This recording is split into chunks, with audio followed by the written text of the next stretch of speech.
প্রথমেই বলি আমি কোনো জাদুকর না, তাও আমি বলে দিতে পারবো তোমার ফ্রি ফায়ার আইডির লেভেল কত। আমি আরো বলে দিতে পারবো তুমি এখন কি করতেছো, এন্ড তুমি বিআর র্যাঙ্কে হিরোইকে আসো নাকি মাস্টারে আসো, তাও আমি বলে দিতে পারবো।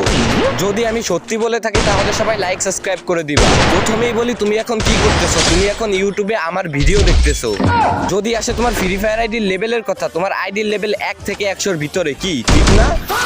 এবং বিআর র্যাঙ্কে তুমি ব্রোঞ্জ থেকে গ্র্যান্ড মাস্টারের ভিতরে আসো, কি ঠিক না? তো শর্ত অনুযায়ী দ্রুত লাইক সাবস্ক্রাইব করো।